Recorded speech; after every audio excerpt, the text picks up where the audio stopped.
සෑම පුද්ගලයෙකුටම ඉෂ්ට දේවතාවෙක් සිටීද? මොහු කවුද? මොහුට අමතරව තවත් අය අපගේ උදව්වට සිටීද? මොහුගෙන් උදව් ගැනීම හොඳද? එසේ උදව් ගන්නේ කෙසේද? මේ ඉෂ්ට දේවතාවගේ තමාට ඉෂ්ට දේවතාව තමාගේම හිත. මේ තව කෙනෙක් බාහිර පුද්ගලයෙක් නෙවෙයි මේ ඉෂ්ට දේවතාවා කියලා කියන්නේ. තමාගේ ඉටු දෙවියා තමාගේම මනසයි.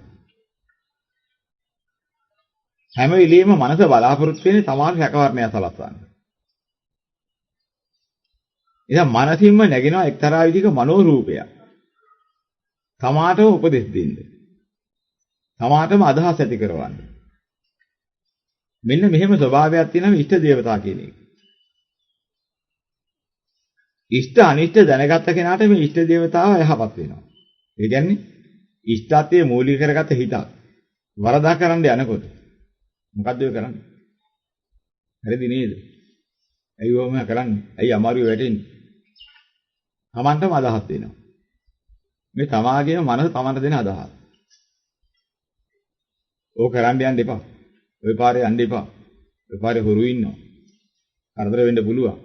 ඔයෙන් අඩිය ගහන්න එපා. අපේ හිත අපිට කියනවනේ. බුද්ධ සාක්ෂිය කියන්නේ ඈ?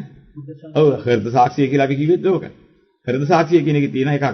හෘද සාක්ෂිය කියලා කියන්නේ ඒක කිසිම විදිහකින් වෙනස් කරන්න බැරි. ඒක හේතු සහිතවන්නා වූ තමාටම තේරුම් ගන්න පුළුවන් සාක්ෂියක් වෙනවා. තමාගේම දැනීම.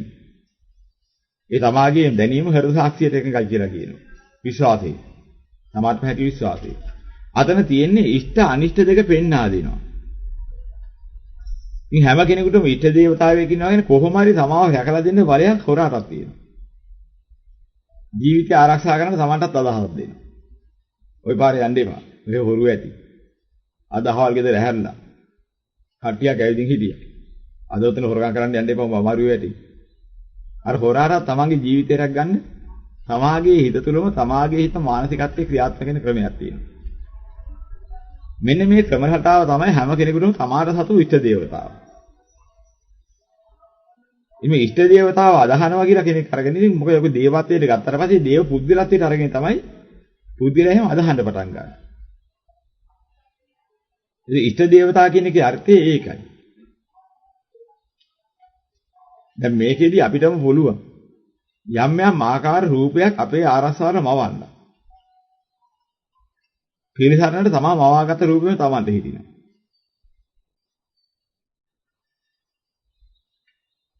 දැන් ඕක හුඟ දෙනෙක් දන්නේ නැතුව ඒ පහන් කියලා ආරාමයක් කළා ආවේශ අරගෙන එහෙම කටයුතු කරනකොට. ඔතෙන්දී බොහෝ කොටම අමනුෂ්‍ය විතරක් නෙමෙයි ඉන්නේ. තමාගේ මනසින් මවාගත චිත්ත රූපෙන් ඒ තමාට අවනත වෙලා වැඩ කරනවා. එහෙම ක්‍රමයකුත් තියෙනවා. ඒ වෙලාවේදී ආවේශයෙන් එනවා වගේ වැඩ කරනවා. කෙනෙක් ආවා වගේ ක්‍රියාත්මක වෙනවා. බලපුවාම මෙහෙම කෙනෙක් එතන සම්බන්ධයක් නැතුව තමාගේම මනසේ නිර්මාණ ගොඩනැගෙන ක්‍රමයක් තියෙනවා. මේක අතර ඉෂ්ට දේවතා වර්ධනය. එන එක ප්‍රගුණ කර ගැනීම. අමනුෂ්‍යයෙක්ම විදිහට කරන ඒවා තියෙනවා. කවුරු හරි ගැළපෙන භූතයෙක් හරි එහෙම කරන ඒවා තියෙනවා. තව ක්‍රමයක්. මේක අපි හැම වෙලෙම මේ ඉෂ්ට දේවතාව සකස් කර ගන්නකොට අපි දැනගන්න ඕනේ යහපත තුලින්ම අපේ මනස ක්‍රියාත්මක වේවා කියලා අපි මනසින් සකස් කර ගන්න පුළුවන්. දැන් මනසෙන් රූපයක් මවා ගන්නවා. උතුම් රූපයක් මවා ගන්නවා. කාගේ හරි වැදගත් කෙනෙක්ගේ ස්වරූපේ රූපයක් මවා ගන්නත් පුළුවන්. අපිටම නිර්මාණය කරගත්ත රූපයක් මවා ගන්නත් පුළුවන්. යහපත් හිතකින් මවා ගත්තා නම් එහෙම ඒ යහපත් හිතින් ගොඩනගපු රූපේ කොම්පියුටරයක් වගේ. ඒක අයහපතට අපිට අපපාදන්නේ නැහැ. ඒ රූපෙම අදහස් දෙන්න පටන් ගන්නවා. කෙනෙක් වගේ. එහෙම ක්‍රම තියෙනවා. මේ වගේ ඉෂ්ට දේවතා වර්ධනය කරගන්න පුළුවන් භාවනා ක්‍රම තියෙනවා.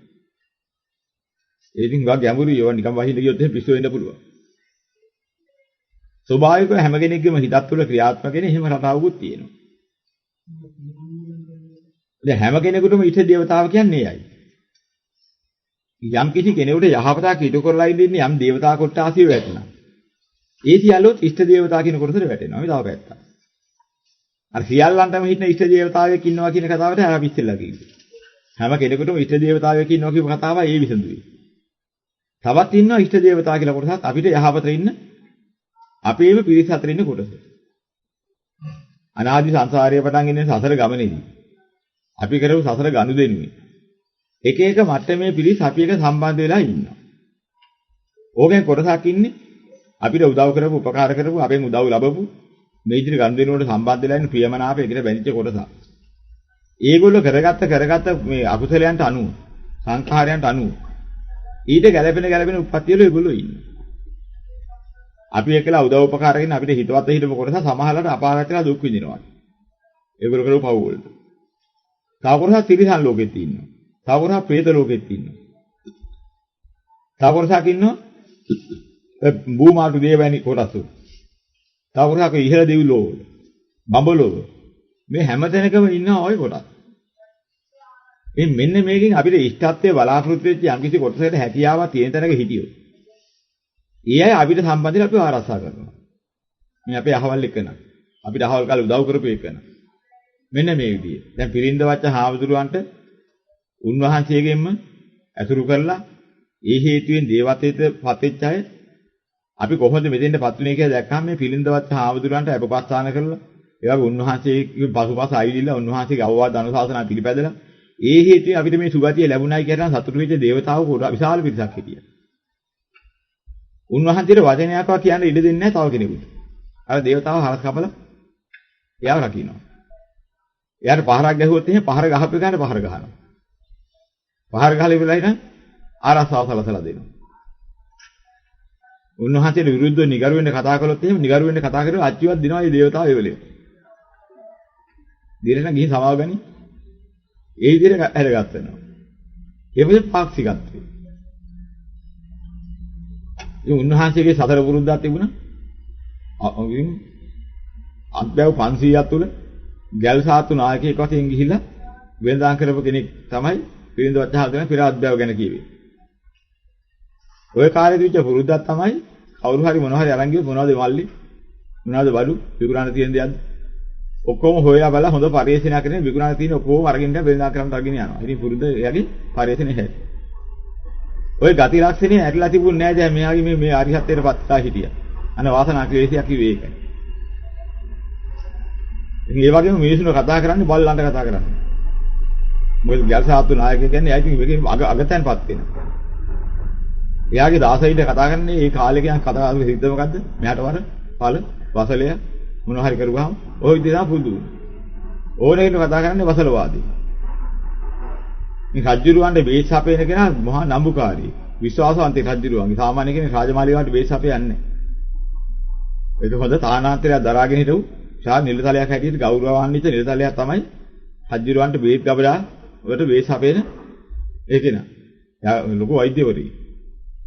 මෙයා මොකද දැන් රජුරුවන්ට අවශ්‍ය කරන සිත්පිලි ඒ රජුරුවන්ට විතරක් නෙමෙයි ඒ රාජ පිරිසටම අවශ්‍ය කරන බේත් වලට අවශ්‍ය කරන සිත්පිලි කරත්තයක් අරන් ආවා. අසලේ මොනවද මළුවට කියලා එනකොට බැලුවා. යකෝ මම කවුරු කියා හිතන්නේ වට කතා කරන්නේ මේ හාමුදුරුවෝ. හාමුදුරුවෝ හින්දා මට කරන්න දෙයක් නැහැ කියලා මම කියන්නේ මොකද්ද කියලා නේද? ඔය මීබෙටි කියලාගෙන යන්න ගියා.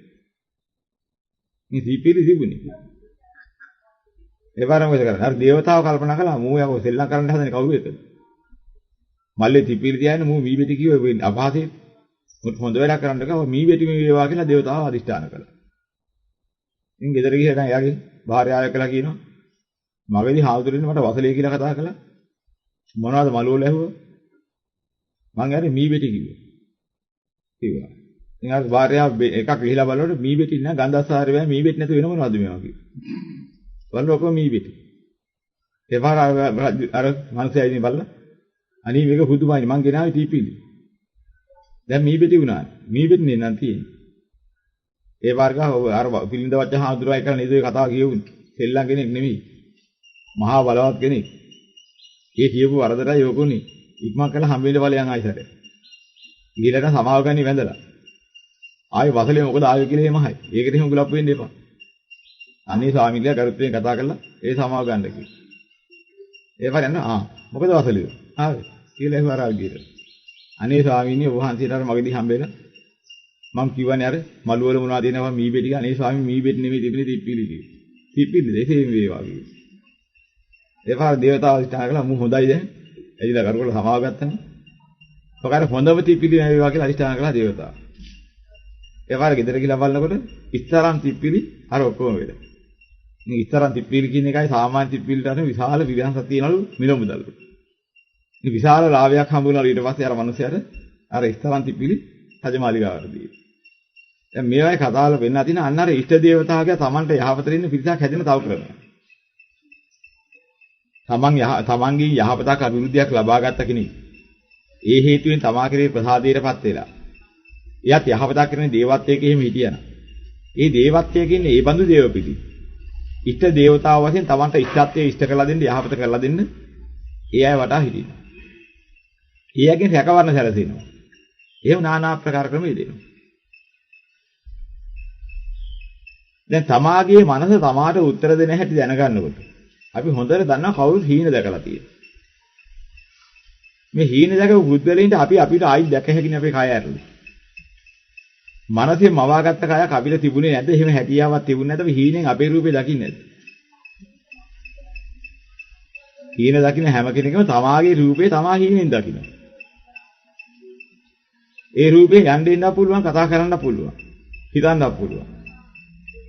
අපි හීන ලෝකෙදී ඒ රූපේ ඇසුරේ ඉන්නේ. මෙන්න අර තමාට ඉෂ්ට දේවතාවයෙක් ඉන්නවා කිව්වේ ඒ තමාගේම මනස. අන්න ඒක තමයි ඒක කියන්නේ එකම ඉෂ්ට දේවතාව.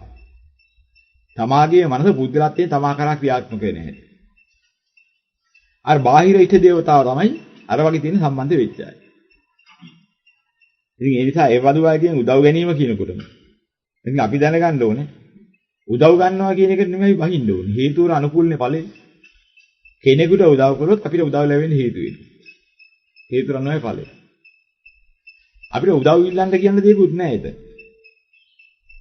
අපි කෙනෙකුට යහපතක් කරනකොට හේතුවේ ඵලෙ අපි කරා යහපතක් ලැබීම. කෙනෙකුට උදව්වක් කරපුවාම උදව් ලබන්න හේතු එතන එදෙනවා. ඉතින් ඒක මතු කර ගන්නකොට අපි කොහොමත් ලෝකේ බෞද්ධයෙක් හැටියට ඉන්නවනම් කාටවත් ආවේදක් කරන්න හිතන්නේ නැහැ. හතුරු මිතුරු බෙදයක් නැතුව කාට හරි කරන්න පුළුවන් ඉහෙළම උදව්ව කරන්නයි බලාපොරොත්තු වෙන්නේ. එහෙනම් මේ ලෝකෙදී අපිට හතුරුකම් කරන්න බලාපොරොත්තු හිටපු කොටසක් හිටියද? දහම් නොදන්න කාලේ අපි කරපු වැඩවලින්. අලෝභ ආදේශ අමෝහ ගුණෙන් යුතුව කටයුතු කරමින් යහපතක් උදව්වක් අපි නිතර කරන්න පටන් ගත්තා. අර හතුරු ගතිය ඔක්කොම නැති වෙලා යනවා. හතුරුකම් කරන අමනුෂ්‍ය ලෝකෙ හිටපු කෙනෙක් හිටියා. අපි හතුරුකම් කරුවාට අපිට හතුරුකම් කරන්නේ නැහැ, අපිට උදව්වක් කරන්නේ. මොකද හතුරුකම් කරන්න හොඳ නැහැ කියලා. ඒ අයත් යහපතට හිටිනවා. ඉතින් ඒ නිසා බොහොම යහපත් දැහැමි ක්‍රමයකින් ඒ වගේ ඉෂ්ටත්වයක් ළඟා කරගන්න පුළුවන්. මේ විශේෂයෙන්ම ඉෂ්ට දේවතාවන්ට කියනවා එහෙම කියලා නම් පින් අනුමෝදන් කරන්න ගියාම ඉතින් අපි දකින්න නැති පැත්තක් තියෙනවා. හැබැයි ඉතින් උදව් කරපාරේ කෘතෝපකාර සලකන ගුණයෙන් එහෙම කරන්නත් පුළුවන්. හැබැයි ඉෂ්ට දේවතාව කියන්නේ කවුද? අපි කෙරෙහි පැහැදිච්ච කොටසක් අපිට යහපත කරන්න ඉන්නවා. ඉතින් මට කරන උදව් වලට මාත් කෘතෝපකාරයක් කරනවා කියලා විශේෂ කළා ඉෂ්ට දේවතාවන්ට බින් දෙන්න පුළුවන්. ඒක කෘතෝපකාර ගුණයක්. හැබැයි උදව් ලබා ගන්න බලාපොරොත්තු වෙන යම් කෙනෙකුට කරන්න යන උදව්වයි. උදව්ව කරපු ගුණේ දැකලා නැන්ක ප්‍රතිචාර වශයෙන් දෙන්නා වූ කෘතෝපකාරයයි දෙකක්. ඒකෙන් ශ්‍රේෂ්ඨ වෙන්නේ කෘතෝපකාරය කරන එක උතුම් ගුණය. ඒකට කිසිම ආකාරයෙන් ලෝභ දේශ මොහ ආදී ගෑවීමක් නැහැ. තමාගේ ලාභය කියලා ගන්න තමාගේ ලාභයට කරනවා කියන එකක් එතන සම්බන්ධ වෙන්නේ. අපි උදව්වක් ඉන්නලා හැම කිසි විදියක උදව් කරන්න ගියොත් අපි මොනවා හරි පරමාර්ථය ලාභ පරමාර්ථයක් බලාපොරොත්තු වෙන තමයි උදව්ව කරන්නේ. ඒක පොඩ්ඩක් බාලයි. හැබැයි අපිට උදව් කරන අය ඉන්නවා. අපි යුතුයකමක් තියනවා ඒගොල්ලන්ට උපකාර කරන්න. උපකාරයේ කෘතෝපකාරය. ඒක ශ්‍රේෂ්ඨයි. ඒක අරිහතුන් වහන්සේ කරපු දෙයක්. ඒකට කිසිම රාගයක්, ද්වේෂයක්, මෝහයක් මූලික වෙන්නේ නැහැ. කෘතෝපකාරය. උදව්ව බලාපොරොත්තු වෙන උදව් ගන්න උදව් කරනවා නම් අපේ බලාපොරොත්තු වෙච්ච ලෝක සම්මතයේ යම බලාපොරොත්තුවක් හා බැඳිලා තියෙනවා. ඒක න උදව්ව. දැන් ඒක දුර්වලයි. කිසි යථාර්ථය දැකලා කරන එක ඊටාම යහපත්. පැවැත්මේ බලාපොරොත්තුවක බැඳිලා ඒ ලබා ගැනීම අපේක්ෂාව පැත්තක තියෙනවා. ඒ බලාපොරොත්තුව පැත්තකින් තියාගෙන ඒ සඳහා අපේ වැඩේත් අපි කරනවා. උදව්වක් දෙනවා. මේ කාරණා දෙක. මේක වැඩිපුරම වටින්නේ අපේ බලාපොරොත්තුව සඳහා කරනවා කියන එක නෙමෙයි. උපකාරයට කෘතෝපකාර කරන එක උතුම් ගුණය. එහෙනම් අපි ඒක කරනවා කියලා කරනකොට එළිය කෙරෙනවා. අර කෙරෙන හරියට ලැබෙනවා. ඒක ස්වභාවයෙන්ම ලැබෙනවා එතකොට. දැන් මේ කර්ම බලවේගයන්ගෙන් යත් වශයෙන් මෙහෙමයි. කර්මය කරනකොට බුද්ධිලේ කරන කර්මයේ සමහර කර්ම තියෙනවා කෙනෙකුට වළක්වන්න බැරි ඒවා. උපක්‍රමයේ වළක්වන්න පුළුවන් කර්ම තියෙනවා උපක්‍රමයේ වළක්වන්න බැරි කර්ම තියෙනවා. අන්න ඒකයි කියන්නේ. උපක්‍රමයෙන්වත් වළක්වන්න බැරි ඒවා තියෙනවා. ඒවට තව කවුරු එකතු වුණත් බෑ. දැන් බුදුරජාණන් වහන්සේ කී වතාවක් ශාක්‍ය කෝලිය යුද්ධ නවත්තන්න බලාපොරොත්තු වුණා. 3 වතාවක් තුන උන්වහන්සේ උපක්‍රමයේ දුවා දැහැමි උපක්‍රම. සම්‍යක් ප්‍රයෝගයේ වැළැක්වුවා. අවු වළක්වන්න බැරි තැන උන්වහන්සේ පැත්ත නිහඬ වුණා. ඒක අන්තිමට එන්න තියෙන එක. මෙන්න මේම අවස්ථා තියෙනවා. මෙයා සියලුම පාප කර්ම ඒකාන්තයෙන් ඵල දෙනවා කියන එකක් නෙමෙයි. ඒකත් කර්මයේ විපාකයන්නේ කර්මයේ කරපු හැටියට අන්න. උපක්‍රමයේ මිදිලා යන ඉඩ තියලා කරපු කර්මයක් ඇත්නම්. උපක්‍රමයේ මිදෙන්න හේතු ඇති විපාකයක් ලබනවා. ඒකට උපක්‍රමයේ මිදීමට අවශ්‍ය කරන කළොත් අපිට මේ විපාකයෙන් ඊයනු ප්‍රතිඵලයක් ලබා ගන්න පුළුවන්. හැකවන්නයක් ලබා ගන්න පුළුවන්. එහෙම රටාවක් තියෙනවා ඒක. දැන් ඒ ක්‍රම ඉස්සර දැනගෙන හිටපු නිසා තමයි. ඔය ආදි පැරණියයි සටන් කරන්න ගිහිල්ලා එකපාර හොරෙන් ගහන්නේ. ප්‍රසිද්ධියේ කියා සිටිනවා. වතා තුනක් දැනුම් දෙනවා. සටන් කරන්න එනවාද යටත් වෙනවාද? යටත් වෙනවා සටන් කරන්නේ. නිසා සටනක් නැතුව යටත් වෙන්න. විනාශ වෙන්න එපා. එහෙම දෙපැත්තට කියා ගන්න. අන්න බෙදන්නේ තියෙන්නේ. අදත් ඒක අපි රසනේ ඒක තියෙනවා. එහෙම කළා අන්තිමට තමයි. 3 වතාවක් අවස්ථාව දීලා තමයි සටන් කරන්නේ. මොකද මේ කර්මයේ විපාකෙ ඉන්නේ කවදා හරි විපාකෙ දෙන්න දාන්න. ඔබ ගුටි කනවාද යටත් වෙනවද? අපිට ගහනවා. ඔන්නම් අපිට පුළුවන් යටත් වෙන්න ගුටි කන්න නැතුව කියලා වේරලා යන්න අන්න කර්මයේ විපාක වශයෙන් එන්නේ. යටත් නොවුන නිසා ගුටි කන්න නම් සිද්ධ වුණේ. ගැහුවා. අපිටත් මේ කර්ම විපාකෙනි යටත් නොවුනෝ ගුටි කන්න. මේ හේතුන් ඵලය ලැබෙන්නේ එහෙමයි. ඒක තමයි පින් පව් දෙකෙන් තෝරන්නේ නැතුව හේතුඵල වශයෙන් තෝරන්නේ හරි පහසුයි පැහැදිලි කර්ම විපාකය කියන්නේ.